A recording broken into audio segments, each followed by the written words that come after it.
Tension. इस video में कुछ वर्ड्स ऐसे हैं जो शरीफ और संस्कारी लोगों की भावनाओं को ठेस पहुंचा सकते हैं, तो वो यहाँ से जा सकते हैं और बाकी के ईयरफोन्स लेकर वापस आ सकते हैं। Thank you.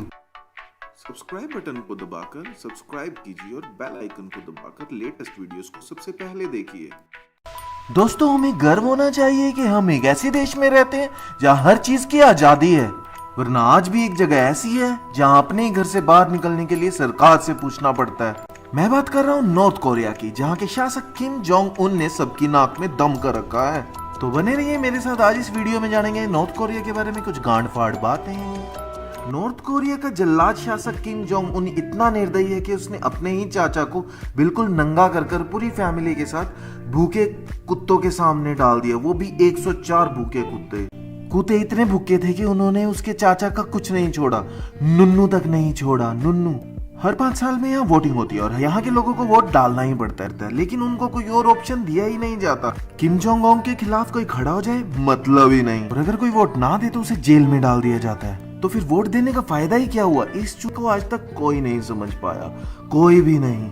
जहाँ आजकल कुत्तों के हेयर स्टाइल भी अलग अलग हैं, वहीं किम जोंग उन ने लड़के और लड़कियों के लिए टोटल 28 हेयर स्टाइल डिसाइड किए हैं। इसी में से करवाना है तो करवाओ, वरना मरवाओ। लेकिन ये बात जल्लाद किम जोंग उन पर लागू नहीं होती। वो अपने बाल कैसे भी झाट से रख सकता है, लेकिन कोई उसके जैसे बाल रख ले, ये बात कानून के खिलाफ है। सूत्रों के हिसाब से नॉर्थ कोरिया में 1000 में से सिर्फ 50 लोगों के पास ही टीवी होता है, और जहां आजकल टेलीविजन से लोग सारी दुनिया की खबरें रखते हैं, वहीं नॉर्थ कोरिया में सिर्फ 4 चैनल मिलेंगे। वो भी सिर्फ तब अगर आप नॉर्थ कोरिया की राजधानी में रहेंगे, वरना आपको सिर्फ 3 चैनल से काम चलाना पड़ेगा। और अगर इन चैनल से छेड़छाड़ करने की कोशिश की तो आपको जेल या मौत दे दी जाएगी। दिन हो या रात, यहाँ की सड़कें कब्रिस्तान की तरह खाली रहती हैं। खाली सड़कों के कारण यहाँ पे बच्चे रोड्स पर ही खेलते नजर आते हैं।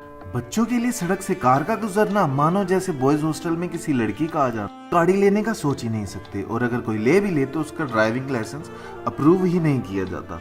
और अगर ले दे के आपने अपना ड्राइविंग लाइसेंस अप्रूव करवा भी लिया तो बिना परमिशन के आप कहीं जा ही नहीं सकते। तो अपनी ब्रांड न्यू गाड़ी को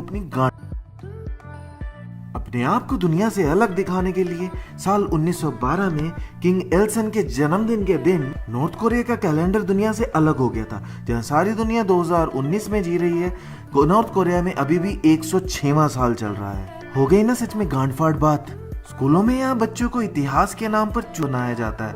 यहाँ पर स्कूलों में किंग जोंग 1 और किंग जोंग 2 की वीर गाथाएं सुनाई जाती हैं, वरना बाहर की दुनिया से इनको वैसे ही कोई मतलब नहीं, और सिर्फ वीआईपी के बच्चे ही स्कूलों में पढ़ सकते हैं। ज्यादातर पेरेंट्स अपने बच्चों को पढ़ा ही नहीं पाते, और अगर आप गांव में रहते हैं तो स्कूल का मतलब तो भूल ही जाइए।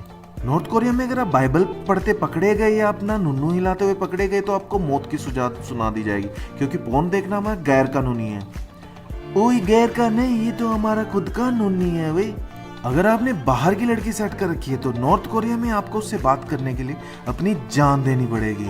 जी हाँ, 2007 में एक इंसान को सिर्फ इसलिए गोली मार दी क्योंकि वो इंटरनेशनल कॉल कर रहा था, और जब उसे गोली मारी तो भगदड़ मचने की वजह से 10 लोगों की मौत और हो गई। लेकिन सरकार को घंटा फर्क नहीं पड़ता। नॉर्थ कोरिया में टूरिस्ट बस एक ही होटल में रह सकते हैं, और वहाँ घूमना आसान बात नहीं। और अगर होटल से बाहर घूमने जाना है तो एक टूर गाइड जरूर साथ होगा, और वो टूर गाइड ऐसे आपके साथ चिपका होगा जैसे तड़का बाल। बाहर की दुनिया में क्या चल रहा है इनको कुछ नहीं पता। इंटरनेट भी सिर्फ कुछ ही वीआईपी लोगों के लिए अवेलेबल है।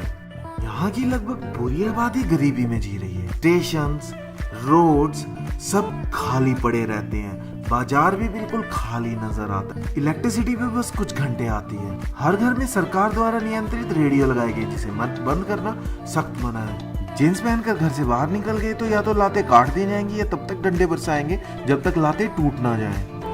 ये सब बातें सुनकर आपको लग रहा होगा कि यहाँ की जनता एक साथ होकर आवाज क्यों नहीं उठाती, सरकार के खिलाफ कुछ बोलती क्यों नहीं। तो मैं आपको बता दूं, जब भी कोई किम जोंग उन के रूल्स या सरकार के खिलाफ जाने के बारे में सोचता भी है तो उसे एक एसिलम सेंटर यानी कि री एजुकेशन सेंटर में भेज दिया जाता। उसको अकेले को नहीं, उसके 3 पीढ़ियों को। फिर भी अगर कोई कमी रह जाए तो उसे बर्फ की सिल्ली पर लिटाकर उसके ऊपर तब तक डंडे मारे जाते हैं जब तक उसके अलग से ये आवाज ना आ जाए।